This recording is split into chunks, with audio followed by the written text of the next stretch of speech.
going on, dudes and dudettes? So it looks like USC is going to be a strong option for pretty much the now ex-Georgia defensive lineman Christian Miller, who will be entering the transfer portal, at least plans to. Yeah, one of the better guys. I know a lot of fans have been waiting for Michael Williams, that name to pop up from that Georgia defensive line, but this guy is just as good. A lot of hype for him on the Georgia, all those message boards and all their social media, so they thought he was going to be a great guy, but now he's entered the portal, and as I mentioned, Trojans were pretty much waiting and taking their time, especially to fill out the space that they needed on that defensive line position, so this guy could definitely be a strong option because he was considering USC. I think he had an official visit coming out of high school as well, so looking forward to seeing that ends up coming true because that would be a big-time get for this USC recruiting staff. And then there's another player out there. His name is, he's a 2025 three-star defensive lineman, Xavier Okpanu. He did recently put USC in his top 9, which is pretty cool. But he's a three-star right now, but he has a lot of good teams that offer him, so he will most likely bump up to a 4-star by no means this time next year. So yeah, definitely looking forward to seeing where this guy ends up on the total rankings board. There was another Xavier out there. I believe he's like a main offensive tackle. USC did offer him a scholarship because he's in the transfer portal. He's 6'6", 300 pounds. His name is Xavier Lozowicki. So yeah, very talented Division II type of offensive lineman. Obviously, USC is looking to get another tackle in there just in case they need to bring in more of a veteran type of guy. So yeah, we'll see how this ends up turning out in the near future. And then yeah, speaking of Kyle Ford, I mentioned in the last video that he was maybe looking to return, and all signs pointed to him returning to USC, and it looks like it is official now. He will be back at USC. He said in a post that he was just tripping. Don't know why he went to UCLA, and now he is back home, basically. So yeah, that's pretty cool to see. Obviously, a lot of people aren't as happy because they don't like the fact that he left in the first place, especially to UCLA, but it's not like he really did anything to really beat him. He did talk some smack, but that's just normal stuff in a rivalry type of game. But either way, at least he's back on the correct team. And then some other bit of big-time news. Yes, Isaiah Gibson, the recent USC commit, says he's still solid with USC, but he's still taking official visits. And I was looking at that visit list. I think he has 5 already, and then USC is not part of those pretty big-time dates in June, like around that 7th weekend and the 21st weekend. So he said he's still working on another official visit, which I believe is still going to be USC, unless he already had it. I'm pretty much mistaken there. I'm not 100% sure, but either way, at least he still says he's solid with USC, unless he's just weighing his options because he believes USC is going to get some talented players at his position on the defensive line coming up pretty soon. So there might be more than maybe a Christian Miller from Georgia coming on that defensive line. So look forward to hearing that big news. A 4-star California edge, Hayden Lowe, recently said he loved the energy and the team culture that he saw while visiting USC recently, and thought it's a big time turnaround from when he had been on campus in other visits. So yeah, it's definitely a big time get if they get a very talented 4-star edge. Pretty close. I think he's at Oaks Christian University, which is a pretty good school out here in SoCal. And if you didn't see my short earlier on today, yes, it's official that the Heisman trustee, Reggie Bush, his Heisman back.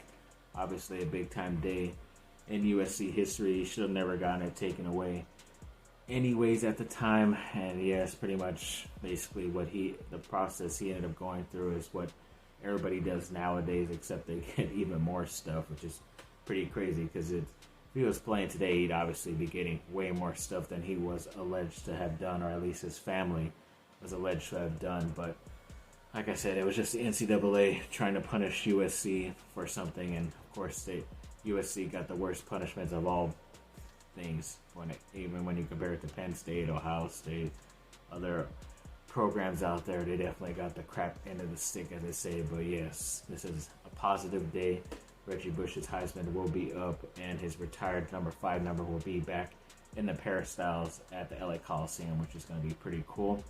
And then ex-USC wide receiver who's with the Detroit Lions, Amon-Ra St. Brown.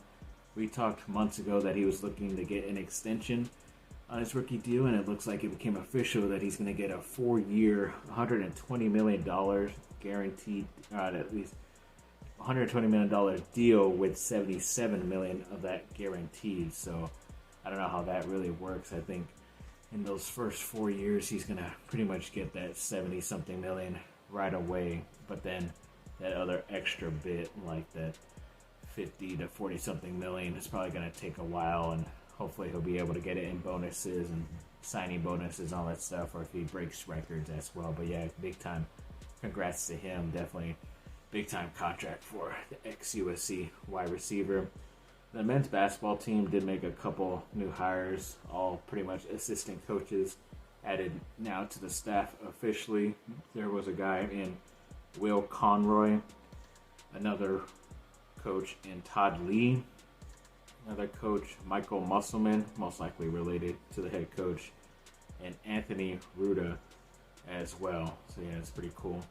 Finally got this coaching staff in place, and it's obvious that Musselman, the main head coach, has been doing quite a bit of work getting all those transfers to commit within the past couple of days earlier on this week. So yeah, hoping they can fill out the rest of the roster. A couple more guys. I think they still have about 4 or 5 scholarships left, so we'll see who else ends up transferring or committing in that 2024 class. And then, yes, the NFL draft is today as you're watching this on Thursday. Obviously, one of the bigger days on my calendar. Always looking forward to it. And, of course, my luck, I think they're doing some electrical work out here around where I live. And they said estimated they're working on it from like 9 to 5 or 9 to 6. And, of course, 5 p.m. is when the draft starts. So hopefully they will be done before then. If not, I'll just hopefully have enough battery on my phone to watch at least the first couple minutes or the first hour. But either way, still gonna enjoy it, still looking forward to it, and hopefully the Chargers do not screw it up. But yes, good luck to all those USC guys as well. Definitely looking forward to seeing where they all end up. Obviously, most likely going to be the big night for Caleb Williams at number 1 to Chicago. But other than that, I don't think we can expect any more USC guys being selected that early. So we will see. Then a couple of the more lesser good news from USC. There were a couple guys entered the transfer portal. One from football was the offensive lineman Cooper Lovelace. Don't really think he was going to end up starting, so we'll see where he ends up officially. And then the forward Brandon Gardner, who I believe was a freshman last year, who came in, and he's on the basketball team, but decides to end up going into the transfer portal. So I guess good luck to those guys. And the incoming Duke center, Khaman Maluach, recently did officially sign his letter of intent. I don't know why it took so long to become official. Maybe he had to make sure his grades were correct, or visas and all that stuff. So we'll see how it goes. I know they've been talking about him as part of like one of those African areas and stuff. So one of those programs out there. So it'll be pretty cool to see how good he is, because I know they even say like it could be him or Cooper Flagg as like the number 1 picks, and not this summer's NBA draft, but the following summer's NBA draft. So these guys are definitely going to be very talented. So we'll see if they can put it all together on the hard court. Sorry, a little bit toasty in here. And then Paolo Banchero, the second-year player from Duke for the Orlando Magic, made history in his playoff debut the other day. He got 20-plus points, 5-plus rebounds, and 5-plus assists. He's the 3rd player to do that in their debut in the playoffs since both LeBron and Luka. So he's in good company. A couple of guys. One guy is on my team, and one guy I really like in the NBA. So yeah, congrats to Paolo there. And then there was a Boise State running back, George Holani.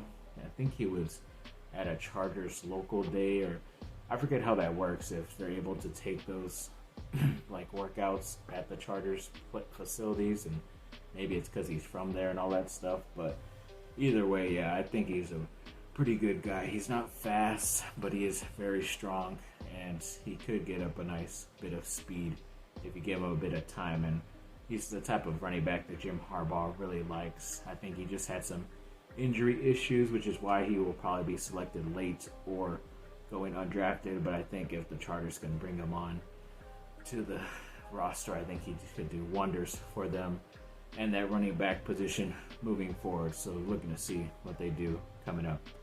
Thanks for watching, people. Like and subscribe. Comment down below. Let me know what y'all think. Have a great rest of your day. Bye.